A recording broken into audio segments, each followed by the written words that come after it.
Hi, Will Gethin here. Welcome to the 5th episode of Series 2 of the Follow Your Blissters podcast.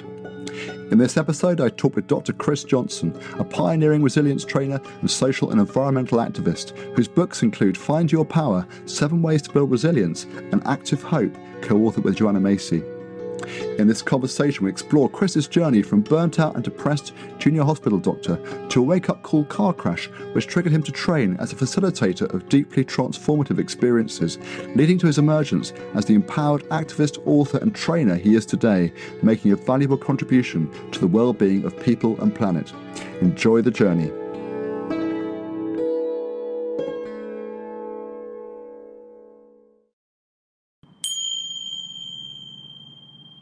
Hi there, Chris.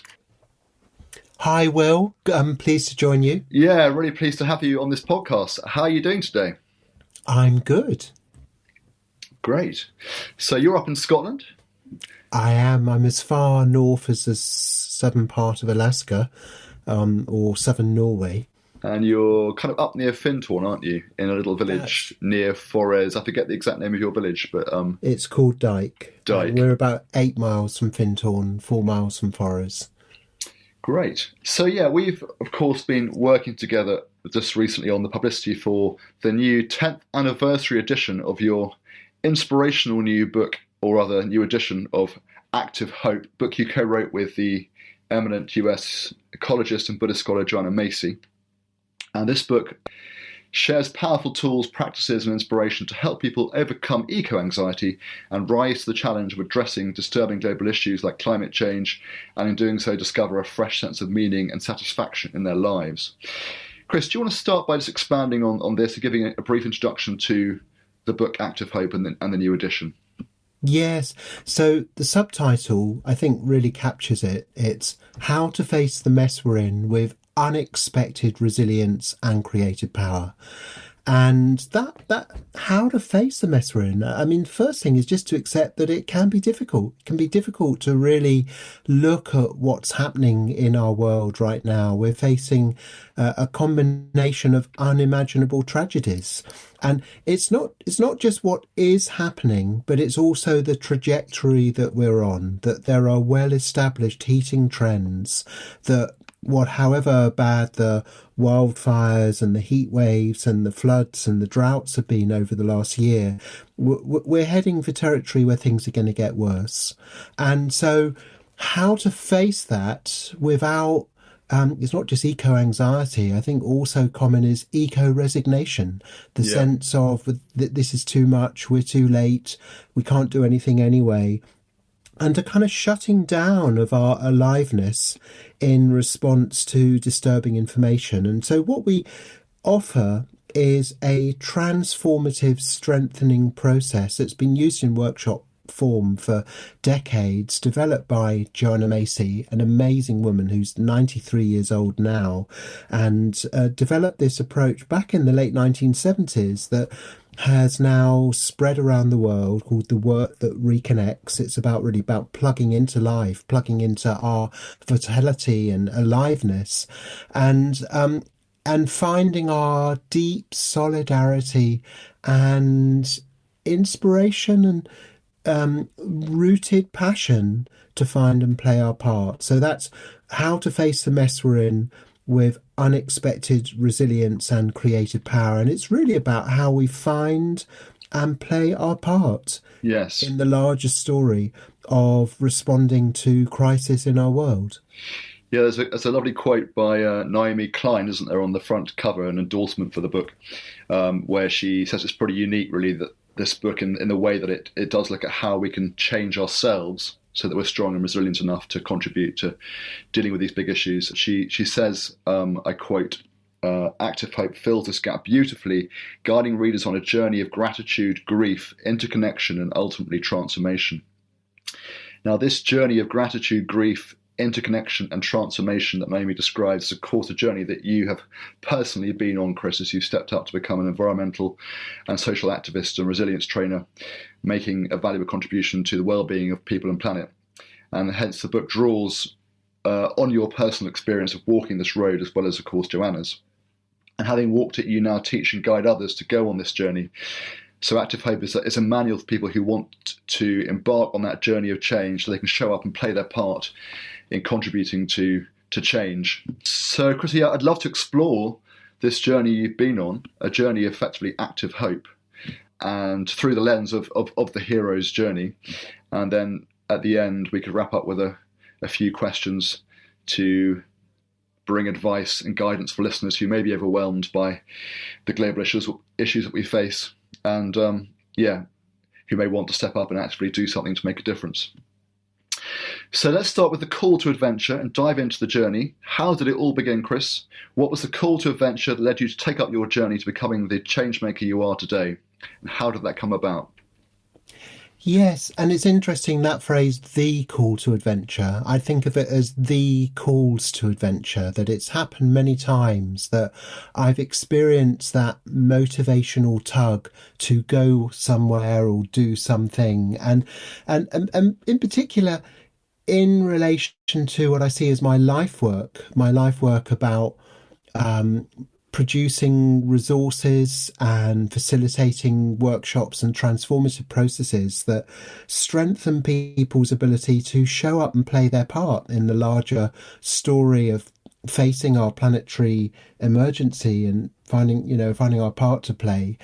That life work, there have been certain key shift points, and I think probably the biggest call to adventure, the biggest time where I can say I really had a sense of, right, okay, I know what I'm here to do, was back in the summer of 1988. And I went to an intensive long weekend deep ecology workshop run by Pat Fleming and Helen Siroda, based on the work of Joanna Macy, and it blew me away.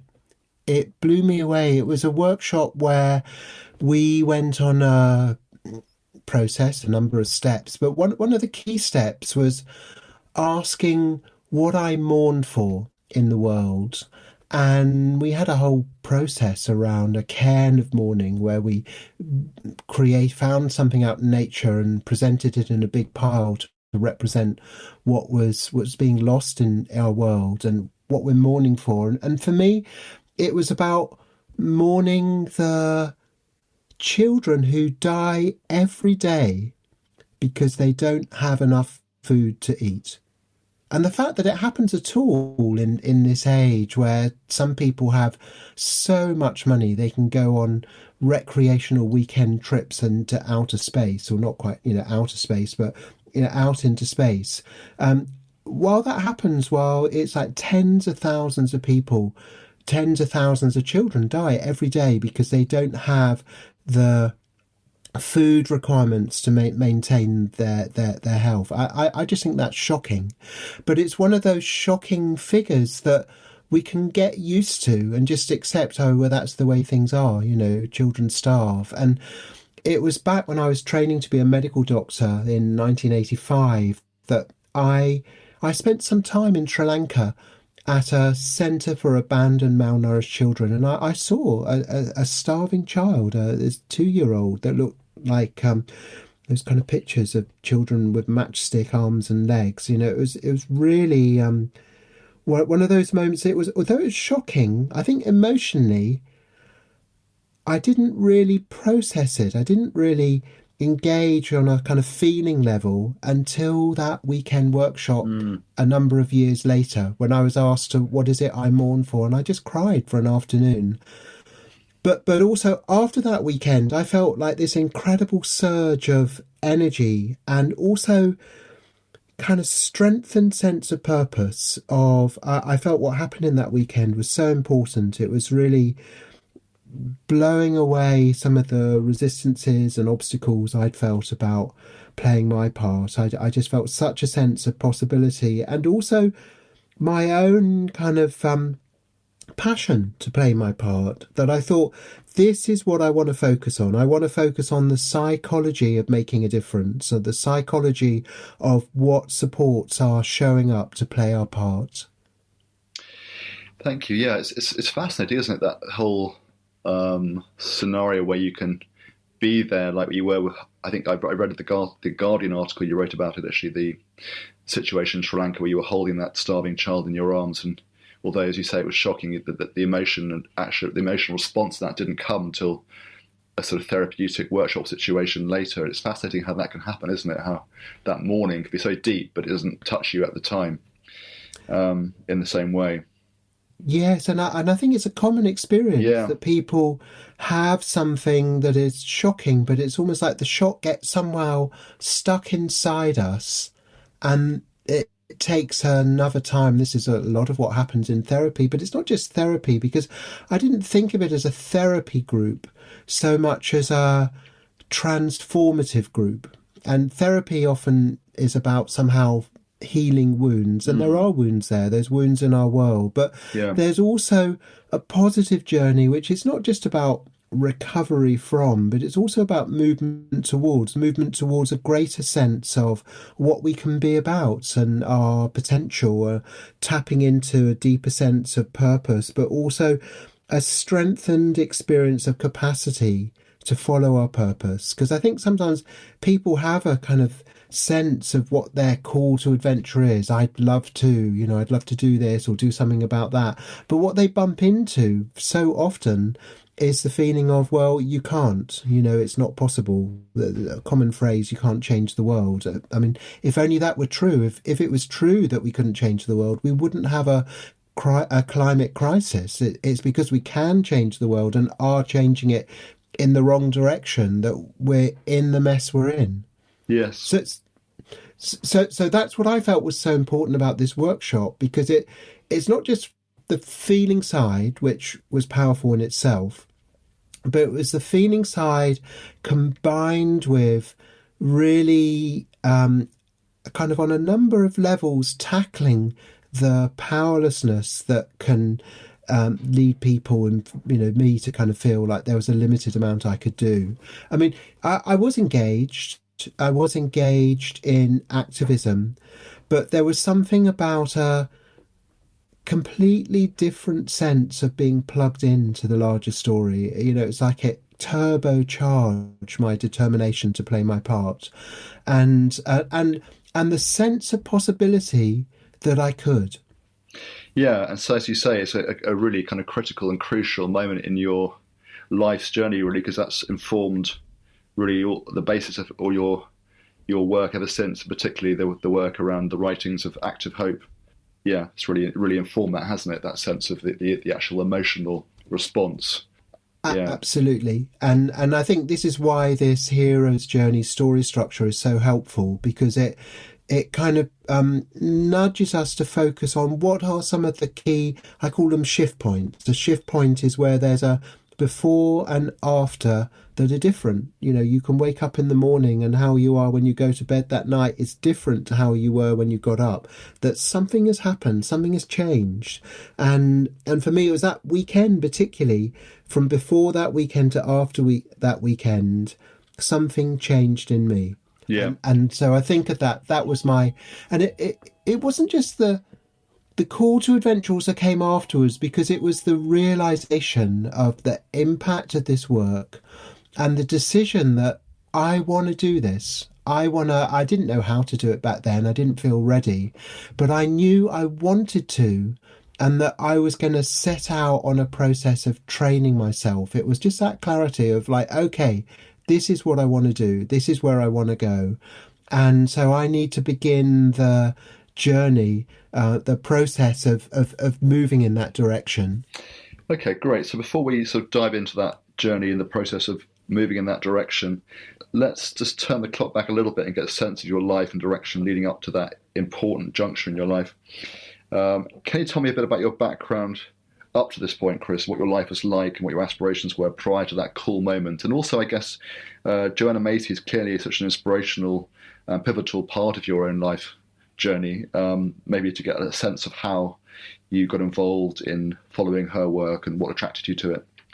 Yes. So back then I was in my 20s and I'm 60 now. So It was like more than half of a lifetime ago. And I had just fairly recently, or a few years before that, qualified as a medical doctor.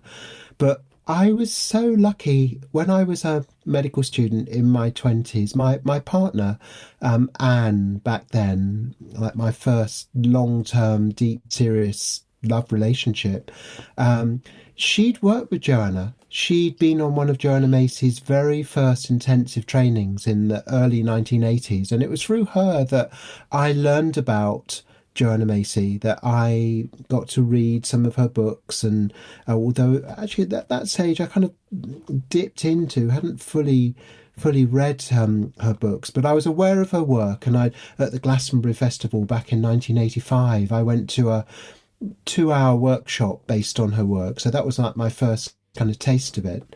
But yeah, this was an intensive workshop, the first time I'd really done anything of that depth. Yeah. And diving into the journey, you took the first steps towards training to become a facilitator of deep transformative experiences that help strengthen people's capacity to contribute towards change. The active journey begins by crossing the threshold, that defining moment in stories when the protagonist fully commits to their quest. And your first book, Chris, Find Your Power, a toolkit for resilience and positive change, you talk a bit about what Joseph Campbell called threshold guardians, who often block the path at its starting point and give characters and stories second thoughts about starting their quest. And you actually mention in the book an example of Harry Potter, whose call to adventure comes when he receives an invitation in the form of a letter to study at wizard school, and how his uncle Vernon disapproved and tried to stop the letter from getting through to Harry, and thereby acting as a threshold guardian. Did you encounter any threshold guardians that made you think twice about pursuing your call, Chris?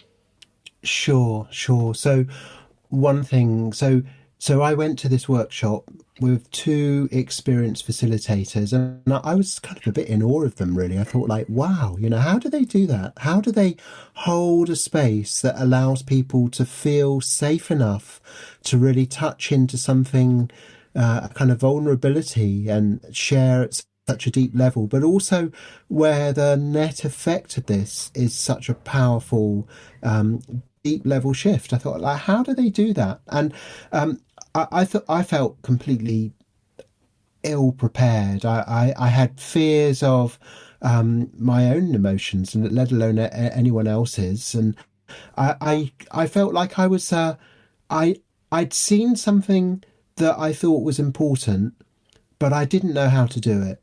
And I didn't really even know where to start. So what I did is that I said to Pat Fleming, who one of the facilitators, I said, Pat, I think this work is really important. How can I find out more? How can I support you in the work you're doing? And I apprenticed myself to her. And at first I was like the cleaner and the cook. I swept up workshops afterwards, and I helped book them and helped the publicity, helped design leaflets. And I did the things I could do.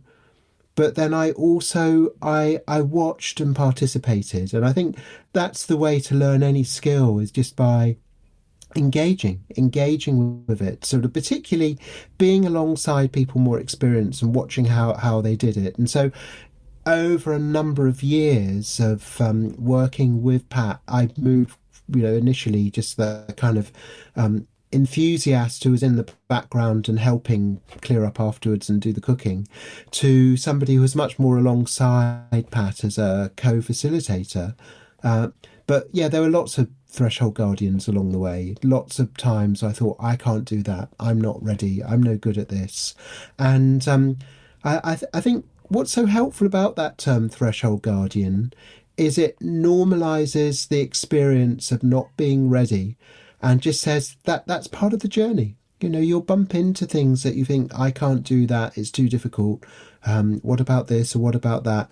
But also there's a psychological concept, the growth mindset, which really is about a different meaning of frustration and defeat even. That if you feel defeated or frustrated, you just see that as not ready yet. I can't do this yet. And just adding that word yet puts it in the context of a larger story, which is what the hero's journey narrative framework does too. Yeah, I think you wrote this in your book Find Your Power, actually, which I was reading through again this last few days in preparation for this interview. I think you talked about how quite often when we set out on these journeys or follow calls, we can sort of look ahead and think, oh my God, I'm not going to be able to do that. I'm not going to be able to meet these challenges or have the resources or the skills, or whatever it might be. But we actually don't take into account the fact that the person that you are will grow through those challenges and therefore be ready to and able to do them when they need to. Exactly. And there's no guarantee that you'll find a way, but also there's probably loads of things that any of us can do now that years ago we probably thought I'd never be able to do that. And those are such important reference points, because when you look at the journey from I know that I want to, but I'm not sure I can, and then what's the sequence where you find a way, and recognizing that sequence, it helps you with any new skill that you want to learn, any new project you want to take on, any new capacity you want to develop. You say, okay, I remember the time when I couldn't do this, but I found a way. Maybe it will be like that here. Yes. And you also talk about the importance of in that book of finding allies to support you on your journey, who can help you to grow in power, so the challenges can be faced and risen to along the way. What allies or mentors did you find particularly important during that time? Yes. So absolutely, and I think there are.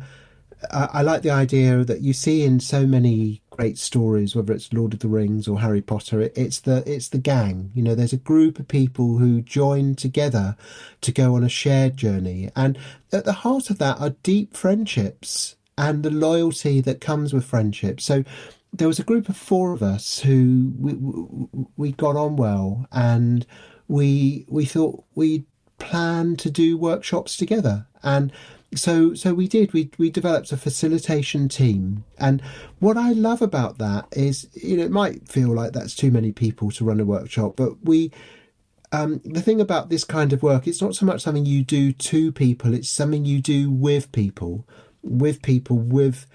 in facing the challenges of our world, facing our own concerns as well. And having a larger facilitator team meant that we could have 2 people leaning more into their own experience and feelings and being participants in a workshop, while 2 people were kind of leaning more back and holding the facilitator holding space. But we could also move between those roles, so long as we knew who was doing what when, that we could say, okay, look, I can see that they're touched by this, they're going with this process, so I'll step back and I'll hold this more. But also, I love the idea that you can mix business and pleasure, that you can find ways of making what you do more enjoyable, and doing it with friends was such an important way of doing that. So we used to have fantastic times. We'd go and run workshops together, but we'd look forward to it and we'd feel energized by our process of doing it. And also our friendship, our deep solidarity and loyalty to and with each other was also kind of infectious as well. It kind of set the tone for the workshop. It made it much more collaborative, much more friendly, much warmer. But it also resourced us so that we were in a stronger, more held space to actually do our own facilitation work too. So those are allies, but also mentors along the way. I mean, Pat Fleming I've mentioned, but also Joanna Macy, who I did a week-long workshop with her in 1989 and have worked with her many times since. She's been my most important teacher, my most important influence, and we'll talk a bit more later about the book Active Hope we wrote together.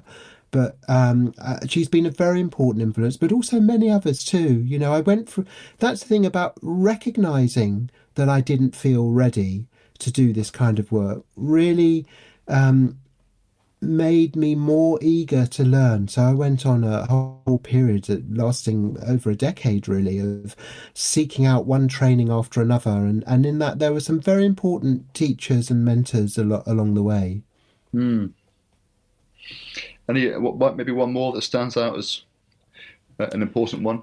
So I train as a medical doctor, and one of the people who took us under his wing, really. He was a GP in London, Patrick Petroni, who later became Professor Patrick Petroni and then Sir Patrick Petroni. And he set up the British Holistic Medical Association. And I became involved in that at its founding conference back in 1983. And we had a very strong medical student group who were interested in the wider social, psychological, political, and spiritual dimensions of healthcare. And my partner was part of that group. But the other people in that group too, really good friends. It was another gang, but really drawing together, kind of building the bridge between my concerns about the world, but also my training as a medical doctor, and being involved in well-being, really understanding and getting interested in what supports well-being, not just personal well-being, but also well-being of our society, well-being of our world. And so what was the most important thing you learned from Patrick personally, would you say? Well, he introduced me to a picture. It was a picture of someone rowing along in a boat and saying that sometimes rowing, life is like, rowing along merrily, things going fine. But there's also times in life where we crash into a rock. And a lot of healthcare is about focusing on the rock. The commonest question a doctor might ask is what's the problem? Certainly I used to ask that a lot when I was working as a GP or in other areas of medicine. What's the problem? Tell me what the problem is. And so it becomes a process of hunt the sick bits, and as doctors you're like geologists, all about the rocks that people crash into, the health rocks, the different problems. But what Patrick pointed to was that there's also the water level, which is like your background level of well-being and resilience, and that when you're well resourced you can float over some rocks that on a difficult day you might crash into. And so that changed my whole approach to healthcare. I've been much more of a water level type doctor than a learning about problems that people crash into. And so now I set up an online college, collegeofwellbeing.com, really about looking at what people can do themselves to promote well-being. And resilience is about what protects well-being when there's threats to it. And all of the active hope work, the work I'm doing with Joanna, is really about how do we have collective resilience, that when there's threats to our well-being, whether it's climate change or the kind of overshoot and collapse of ecological and social systems, what strengthens our capacity to face that and make better outcomes more likely. And so that model of the boat and water level, which we mentioned in Active Hope, and also the other books I've written too, Find Your Power, and also more recently 7 Ways to Build Resilience, a book about resilience. Great. And this on the road stage that we're in, it's also about building up skills and resources. What were the key skills that you think you learnt at this time of your early trainings on the road? So, and this went on for really decades or so. And so I was lucky to work with people recovering from addiction. For 17 years, I worked in the health service. And I started out as a complete beginner back in 1992. But I learned about holding space to look at difficulty, but also to give attention to what helps. And that's what I learned also with the deep ecology, active hope work, the reconnects work. It's about holding space to look at difficulty, to be alongside it, to feel what we feel, but also then to look at what helps from there, to work with and through difficulties, but also to build a head in the direction of well-being. Right. It's kind of like recovery. There's what you're recovering from, but there's also what you're recovering towards. What's the positive vision that you're moving towards? What does it look like when things are going well? And holding group space to help people in that journey is really the work that I learned about so much in those times. Yeah, okay, great. Well, you were talking about sort of crashing into rocks in that sort of image. that Patrick Petroni provided. And of course, that takes me straight to thinking about your own crash into a rock face that you had in your car when you had a near fatal accident.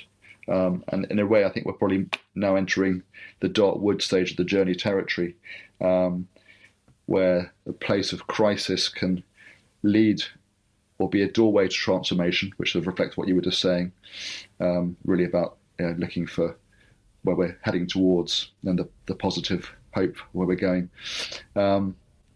And in Find Your Paragon, you write about how crises in our lives can become powerful turning points if we respond to them in the right way, and how they can act as powerful wake-up calls that shake us up and invite us to turn our lives around. And you also share in the book the story of the major crisis in your life, working extreme overtime as a junior doctor you had, and that with that near fatal crash that wake you up and change the course of your life. Can you tell me a bit about that time and Yes. the crisis that led to the crash? I went through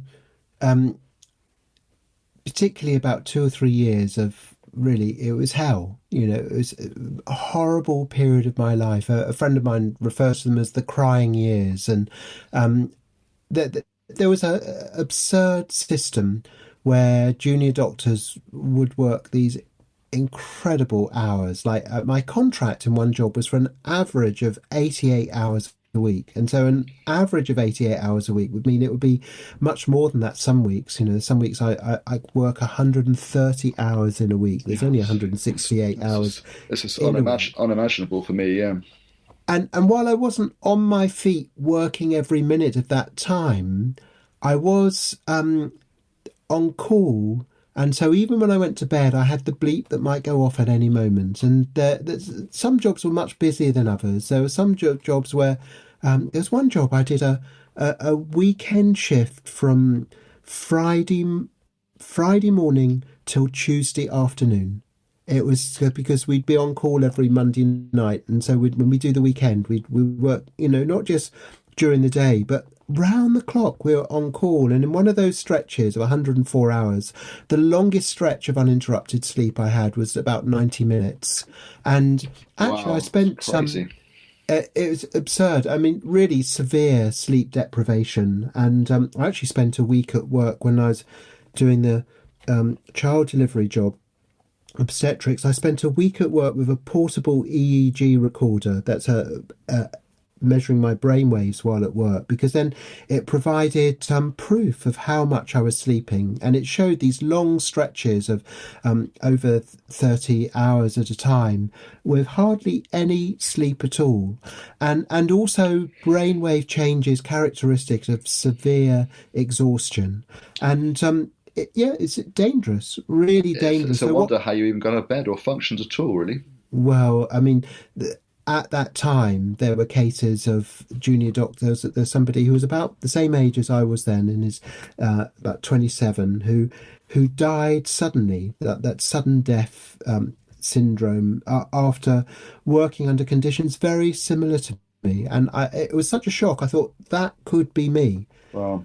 Someone else who died in a car accident, someone else who in the same group of junior doctors as me ended up in intensive care with acute liver failure from paracetamol overdose. This was a situation with high mortality, and it so nearly happened for me because I fell asleep driving. And it's like that micro sleep where your eyelids just get heavier and heavier, and then all of a sudden they close, and I opened it at my eyes, and I was on the wrong side of the road with a car steaming towards me, and I swerved to avoid a collision, and my car went out of control and crashed into a rock. And this was me on holiday of some days after finishing a working week of about 112 hours, but that was my crisis that became a turning point, because although the car was written off, I was lucky to escape with only very minor injuries. I had kind of grazed my knee. But it was more the shock as a wake-up call.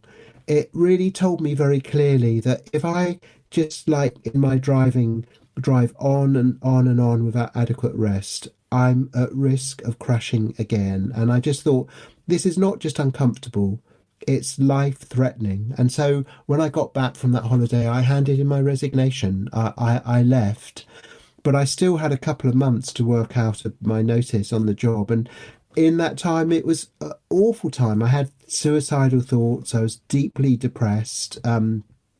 I feel lucky to still be here now after, that was a edgy time, really edgy time.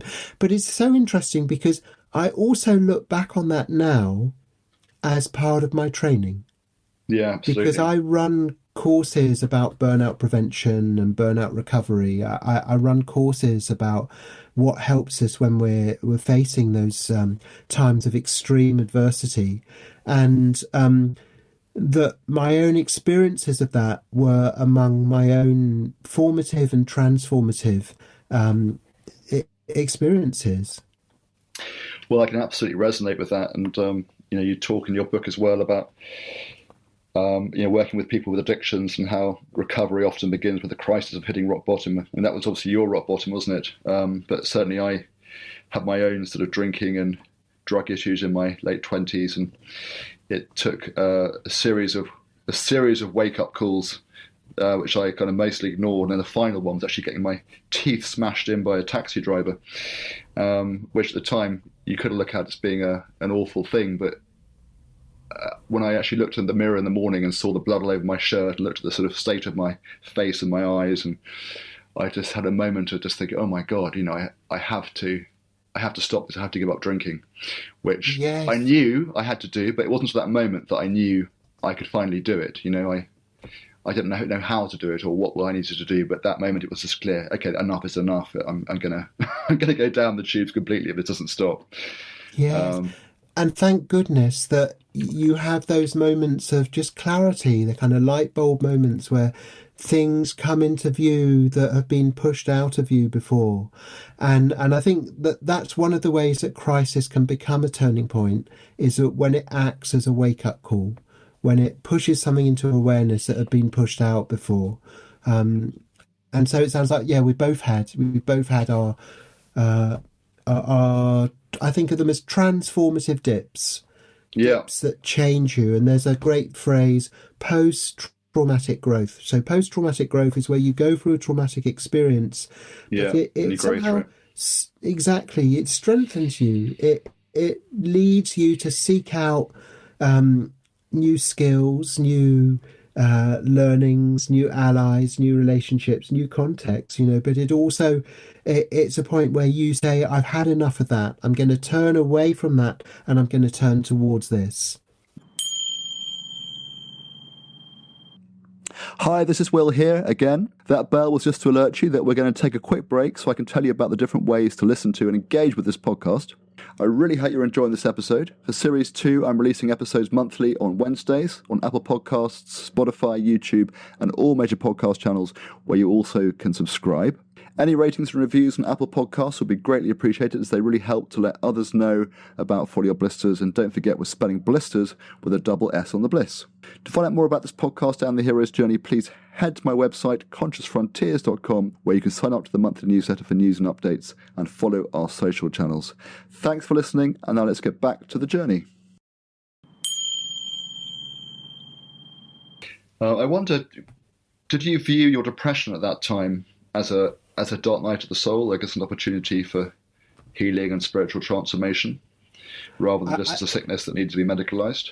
Well, I view it as an occupational injury, which is a bit different from a sickness. And, the idea that I know that antidepressants have a role, but the idea of just somehow seeing that I had a condition that needed medical treatment rather than I was suffering from an abusive work conditions, that it's like if somebody's in an abusive relationship, they may become depressed, but if you only looked at treating the depression rather than looking at what's triggering the depression, Yeah. you'd actually be it'd be a limited approach. And I think it's important sometimes to help people find their strengths in order to then look at the context, which when you're very low, you can feel so sunk that you think you can't do anything anyway.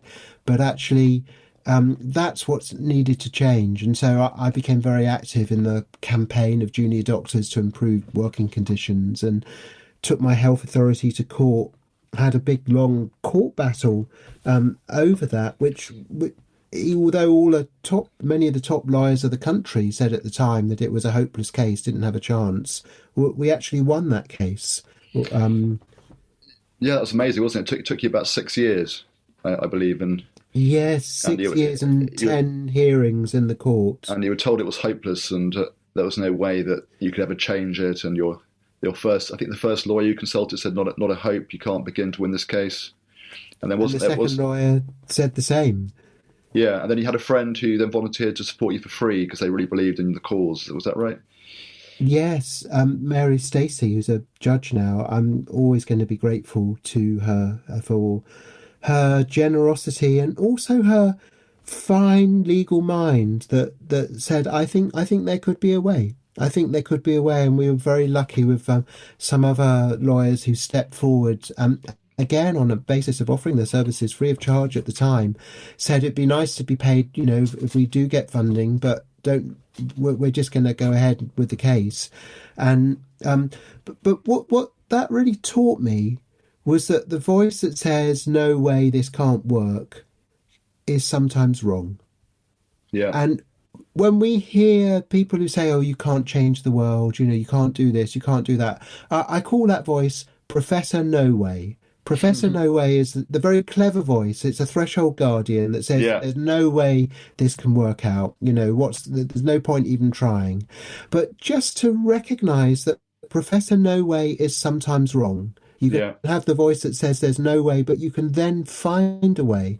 And that's why it's so important that we remember those times when that does happen. But this is one for me. This is one that really stands out in my mind and my heart and my learning as something that led me to question, whenever I have a sense of impossibility, just to remember that when we say something's impossible, that's an assessment based on what we know at the time. And what we know can change. We can come to a different assessment later. There's loads of things that people take for granted as being possible now that years ago people say, oh, that could never happen. Yeah, no, exactly. And that's been a crucial part of your work ever since, hasn't it? Really, it's defying pessimism and turning things round. And also learning that there are practices and understandings that help us do that. And this is where I love this idea of the growth mindset, that it's not just like you can sometimes strike lucky and find a way of doing something, but you can also train yourself in change-making skills. And this is something that I really learned a lot about working in the addictions field for 17 years. Addictions are a kind of concentrated form of resistance to change, where people can feel so stuck. They can feel like, I can never change this. Yet I saw every week people making the most remarkable transformations in themselves in a way that really showed me, again, people who early on I might have thought, oh, it's not very promising with them. They might unlikely to make it, but then they surprise themselves and they surprise me. And I love that phrase, maybe I'll surprise myself. Whenever you're feeling you can't do something or you feel defeated, just say, maybe I'll surprise myself. Maybe I'll find a way in a way that I could never expect. But I'm only going to find a way if I start looking, or I'm more likely to find a way if I start looking. And if I remember that turning points can happen, and I think this is why the story structure I find so helpful, because in story structures there can be important turning points where at first it seems like this, but then it turns to be like that. And so, yes, my difficult times, those really misery years, they were also times where I changed and I learned a lot. Yeah, so often it's the case, isn't it, that those darkest times reap some of the best blessings. And that's sort of is really helpful thing about the hero's journey structure to see how those dark moments, that dark wood, can lead to treasures and gifts, and that leads us into the treasure stage, and the nice surprises of treasure. What gift or gifts do you think you extracted from the dark wood of your experience? So I think one of the most important things is my own recovery from depression. I went through such an awful time where I felt so sunk. I felt used up. I felt deeply burnt out. But I had a recovery, and it took a period of time, and I really needed to devote time to it. I left work for about a year and a half. I was out of medicine. I completely abandoned my medical career, but I spent time learning about recovery from depression, about also recovery in the world as well, about the kind of social and ecological changes. And so I learned that change is possible, and I learned skills and practices and understandings that help change happen. And that's become my life work, really. So with that treasure of discovering about how people can heal, can get well, how societies, communities can heal, can get well, can change. I gave my life to that, and particularly working in the health service as a doctor and group therapist. It's like the more I was involved in that work, the more my own understanding also deepened. And so it was treasure that grew through passing it on. And there's a lovely term in recovery groups. They say the way to hang on to recovery is to give it away. Exactly, and hence in sort of AA and NA, they have sponsors, don't they? So everyone you do the 12 steps, you become a sponsor, then you share what you have and give it away so that others can gain from it. And doing that, you support your own recovery. Yes. Yeah. Yes. So I think, the treasure is recovery wisdom. The wisdom, including skills, learnable skills that support recovery. And I think recovery is such an important word, because it's not just recovery from whether it's depression or anxiety or addiction, but it's also recovery towards. It's a larger shared journey towards well-being. And that doesn't just happen in individuals. It can also happen in groups, in communities, in organisations, in teams, in society, and in ecosystems too.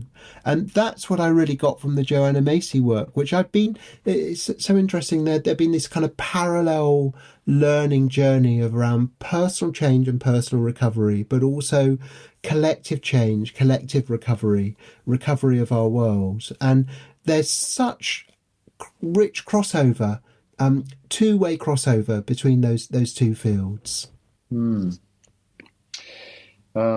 You also mentioned in Find Your Power, you mentioned at this time sort of developing what you call sources of non-material wealth, such as clearer purpose, improved relationships, and a feeling of connection with life. And these sound like important non-material treasures too. Yes, and it's so interesting because treasure is really that which we value. And we live in a society where materialism is such a powerful, corrosive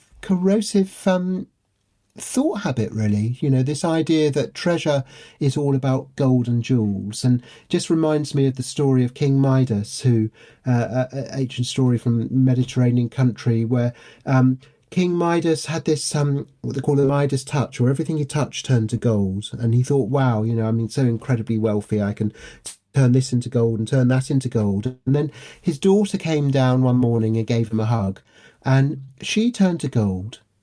And he was devastated because he'd lost something that was more important than gold, which is about relationship. Relationship is more important than gold. Yeah, that's lovely. And it's what's happening to our world. You can remember hearing about a timber executive who said when he saw a tree, he just saw a pile of money on a stump. And yet we can chop down all these trees, clear cut forests, but then end up suffering the consequences of ecological devastation, where you can have changes in the microclimate. We get areas that were once forests become deserts. It's a process in our world where forests get turned into rubbish dumps and wastelands. And so that it's like the Midas touch, but applied to the planet. Yeah. And as a result of the sort of treasure, you were also trained in various sort of different things, didn't you? Sort of following your interest in the psychology of breakthroughs from your experience. You trained in things like coaching and humanistic psychology and various other things, which have become part of your sort of tools and package of trainings. What were the most important of these, do you think, in that tool bag? And I'm so lucky, it's one of the great things about being in my 60s now is that every decade I've had different things that I've trained in. And I hope that process will continue, the idea of lifelong learning. But in my 20s, I trained in medicine, but my first degree was in psychology and medicine. And I also did some training in counselling. And then in my 30s, I trained in group facilitation. I did a 3-year in-depth humanistic psychology training, but I also trained in family therapy and then also training in motivational interviewing, learning about addictions recovery. And then in my 40s, I got very interested in positive psychology and trained in that and also in coaching. And then in my 50s, it's really just about sort of further training, taking it further. So every decade I've got, and I trained in video editing as well. That's something that happened in my 50s. Learned how to produce videos that now form the central spine of my video-based online courses. Well, that's very helpful, isn't it? Yes. And evidently, Joanna Macy's been such an important mentor and co-creator in your life.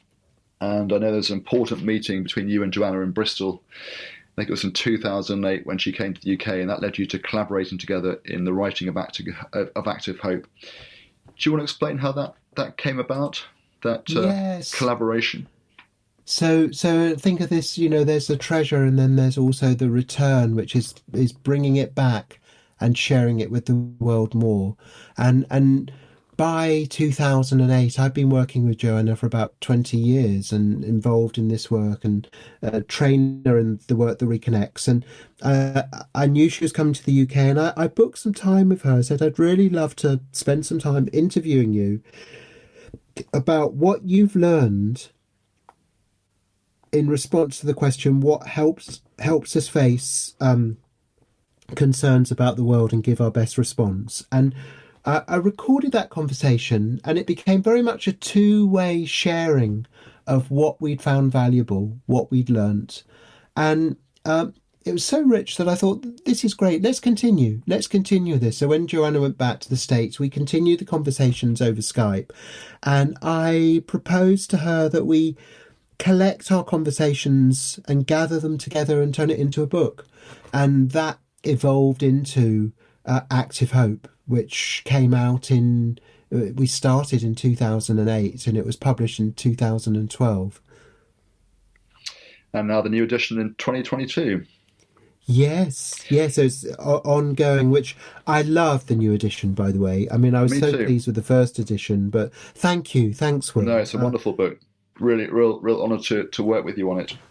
Thank you. But yeah, the return stage, as you mentioned, it involves returning with a boon or an elixir for the benefit of the wider community back home. And you mentioned Active Hope, which of course is a wonderful boon in itself. But I would say that, in a sense, you return from this long journey of crises and challenges and depression and recovery and various trainings and treasures, and ultimately with some really useful teachings to share from your experience. And I would kind of, probably add to that your books like Find Your Power, the 2010 book initially, I think it was a reprint, wasn't there, in 2012. Is that book out of print now? So it came out in 2006. That was my first book. Okay. And it took me 17 years to go from my first book proposal to the book coming out. It was wow. So that was facing loads and loads of threshold guardians and right. saying yes and then changing my mind and saying yes and changing my mind. So I had my whole process of calls to adventure with the writing too, and also the difficult dips along the way. But also it went out of print, the first edition, and I approached Tim and Maddie Harland, the editors and director of Permaculture magazine, and to see whether they'd be interested in putting out a second edition of the book, and they replied straight away to say yes, they'd love to, and so we did a second edition of the book in 2010. In fact, Tim said it was the most important self-help book he'd ever read, didn't he? Right, yes, he really found it personally very useful for him. Yeah. But also that has gone out of print in the print edition. That's a real shame. Well, yeah, as I was saying, so there's those books, Find Your Power, Active Hope, which is originally 2012, and then more recently in 2019 you had your 7 Ways to Build Resilience book. So these books are all elixirs that you brought back from your journey, if you like, as well as your various trainings in resilience and well-being, and including the Changemaker's approach to change course. The journey approach to change. The journey approach to change. Okay, sorry, yeah. And then you've got a new Active Hope online course as well, haven't you? Free online course. Do you want to talk about that course and what's available? So not everyone reads books. Lots of people have read Active Hope, and it's been very satisfying reading emails and letters from people who've found the book deeply transformative and helpful. But also we wanted to find a way of helping people digest the same kind of material but in a different way. So I was lucky to get a grant from the Emergence Foundation to produce a free video-based online course, which now thousands of people have engaged in. Over 4,000 people have signed up for it. And fantastic, because it's got a lot of material. It's like over 9 hours of video released in installments over 7 weeks. And so it's only a relatively small proportion of people who actually work all the way through it. But those who do, we have an outcome survey, a survey of people finishing it, that shows that those who finish it feel less overwhelmed by their concerns about the world. They feel strengthened in their motivation to act for change, and also in their belief that they can make a difference. They feel more deeply their sense of connection with life, and also felt nourished by their experience of doing the course. And it's a joy to read the feedback comments people have said from doing that course. So it's activehope.training. And you can just sign up and do it at your own pace. Okay, brilliant. So obviously we'd advise people anyone feeling overwhelmed right now by climate change and recent wildfires and other global issues, and want to move to a place of taking positive action, to sign up for that free online course. But off the bat, Chris, would you have a simple piece of advice for people who may be overwhelmed right now as to simple steps they can take to move through that overwhelm and take positive steps forward? Yes, and we've got like a kind of 5-step process, and we call it Project Active Hope. And I think the first thing is just to recognise it's a big thing to take on addressing the challenges and crises and emergency in our world. And so don't expect yourself to come up with a sort of effective answer in just a short while. See it take it on as a project, and we call it Project Active Hope, where active hope is like an energy of engagement that can happen through your choices and your actions. But you can also support that. You can support that engagement. You can support that practice of active hope. And the first step is just to notice what's happening. Notice what's happening in the world. So if you look at what's happening and you feel your stomach tighten up, or you have trouble sleeping, or you feel low or anxious, then the good news is you've noticed. You've noticed that things are seriously amiss in our world. And to actually name that as a step in the journey itself, I think is incredibly helpful. It's like you are doing something useful if you open your eyes and pay attention to what's happening. But then the second stage is to say, well, okay, from this starting point, what do I hope for? What do I really deeply hope for? What's the direction I'd like things to move in, or things I'd like to make, things I'd like to make more lightly? And so that's seeing hope as different from hopefulness. It's seeing hope as more about desire, as more about direction, as more about a navigational signal that tells you what direction you want to move in. And then the third step is about taking steps that way. So those three steps of paying attention, noticing what's happening, identifying what you hope for, and then taking steps to make that more likely. That's what we mean by active hope. It's activating hope. It's seeing it as a practice you can engage in every day. Every day you can pay attention. Every day you can identify your hopes. Every day there are probably things you can do that help you move towards your hopes, or makes your hopes more likely, help us collectively move towards those hopes. But then also recognizing that it's hard. This fourth step is to take it on as a project. And this is why I love this term, project active hope. You take it on as a project. You take on the project of supporting your response, supporting your turning up to play your part. And there's different ways you can do it. One of the ways is just by finding someone else who feels the same way. Finding someone else who's also concerned, finding someone else who wants to engage in this journey with you. And so step 4 is about taking on the project of supporting yourself. And then the 5th step is, particularly if you're feeling defeated or you find it hard, is to seek out training, to apply a growth mindset, to think of that Professor No Way and say, maybe no way just now, but maybe I'll find a way. I can't yet. How do I learn about change making skills? How do I grow my capacity to make a difference? And that's what we look at in the book Active Hope, and it's what we look at in the video based online course Active Hope, and it's also what we're setting up courses to support people to hold group space. We call them circles of active hope. Circles of active hope is where we meet together in groups to support each other to find and play our part. And I think it's so important in this time. There's a saying in recovery groups, they say, I can't, we can. When something feels too difficult to do alone, find reinforcements, find allies, find mentors, find ways of supporting yourself.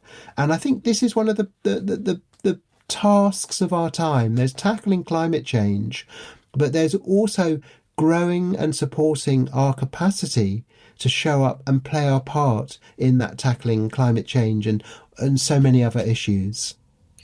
Brilliant. Thanks, Chris. That's all really helpful. And of course, the Active Hope online free course is a brilliant place to start, as is the Active Hope new edition book. Can you explain actually how taking positive action and playing our part to step up, even if it may feel hopeless, can bring a fresh sense of meaning and satisfaction in our lives, which is, of course, a key part of the Active Hope teaching? Yes. I think whenever there's a crisis and a story of crisis, there's different roles you can play. One is you can be the victim in the story, and that there's ways in which we might all be.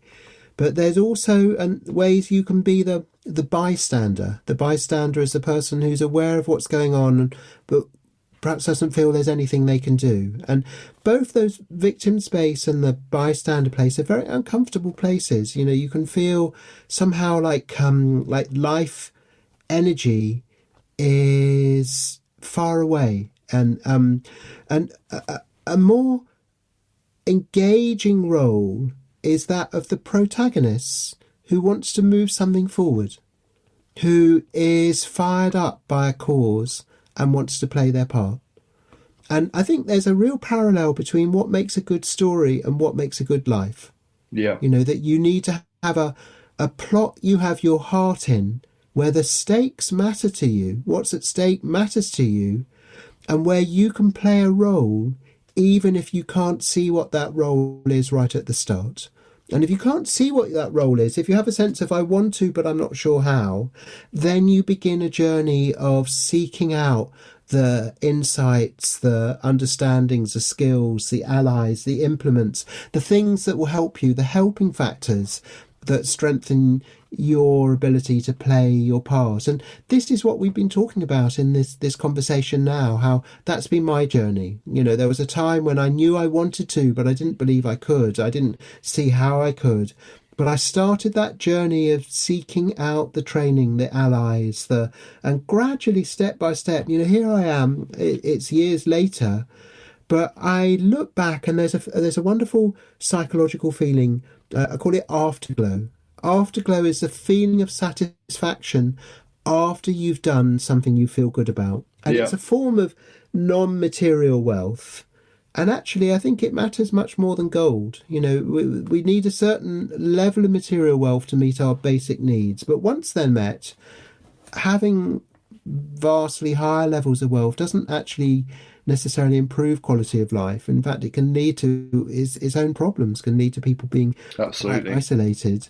And so this, if you feel life is a bit empty, you feel life is not engaging, find a purpose that's bigger than you are, that can happen through you. And that's really what we're doing with Active Hope. We're saying, how do we activate hope so that hope happens through us? And hope not as in hopefulness, but as in hope, as in what we hope will happen. When we look at what's happening in relation to the climate crisis, there's some hopes that we're probably beyond our reach, but we can still head in their direction. I'd love to solve climate change. I know that that's beyond what I can personally do, but I can play a part in tackling climate change. And this is where hope is a direction that you can move in from any starting point. Yes, absolutely. At some level, I feel it sort of mirrors the title of this podcast, Follow Your Blisters. Heading towards the bliss, but dealing with the challenges along the way and growing through them. I love that title. Follow Your Blisters. And it's recognizing that actually that there is soreness and aches are just part of the journey. Yeah. But also it's when you have blisters, it's looking at what helps. Are there things you can do? Are there changes you can make? And resilience isn't just about enduring, it's also about transforming. Yeah, great. One final question: are you hopeful that it's not too late to turn things around and create a more fair, positive, and sustainable world for our species? Yeah, I tend to pass on that question. Because my levels of hopefulness they rise and fall, and I find a much better question is, what do I hope for, and how can I be active in moving that way? And that becomes the plot of the story I live. And my experience with the junior doctor's court case has just really been such an important lesson in that idea that things that seem hopeless, that people say, oh, that can never happen, there's no way, the professor no way saying that's no way that's going to work out, that they can be wrong.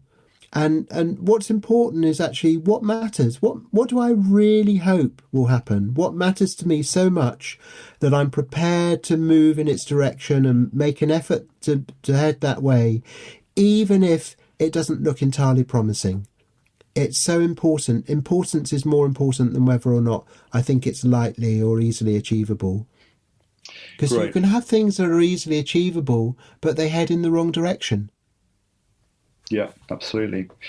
Great. So what do I hope will happen, and what can I do towards making that happen? Making it happen, or making it more lightly, or moving in that direction. Because the thing about making it happen, sometimes people say, well, I can't see how I can, so what's the point of even trying? Yeah. But if you say, can I make it more lightly? Can I move in that direction, even if only just a tiny weeny bit? And there's something here about celebrating and recognizing the power of small steps, that something is never just by itself. And we write about this in Active Hope. We talk about a different type of power. We call it power with. And it involves recognizing that no one person is ever by themselves. They're always working with others, and we can have synergy when we work well with others. But also no single action is ever by itself. It's always with a larger context of other actions. And what's important here is the direction. What's the direction you're moving in? What's the direction you contribute to? And you can contribute to movement, to addressing an issue without necessarily making the problem go or solving it. Brilliant. Thanks so much, Chris. Thank you so much for sharing your journey and your wisdom and your active hope. And just to clarify, where should people go to find out about your work and active hope and the free online training? So you've mentioned the free online training website, which was activehope.training. That's it, activehope.training. You've got your own website, chrisjohnston.info, and that's Johnson with a T and an E, chrisjohnston.info. And then there's also activehope.info, and also collegeofwellbeing.com, where I run courses. Brilliant, Chris. Thanks so much. It's been really wonderful to have this conversation with you. Good. A pleasure to be with you, Will. Thanks. Thanks, Chris.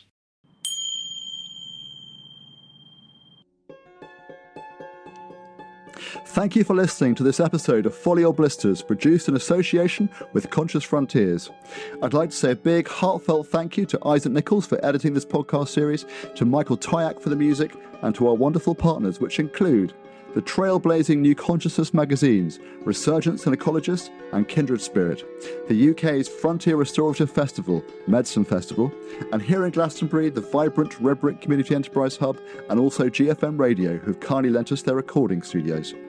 Finally, if you have any friends or family who you think would enjoy and benefit from this podcast, please do spread the word and send positive ripples out into the world.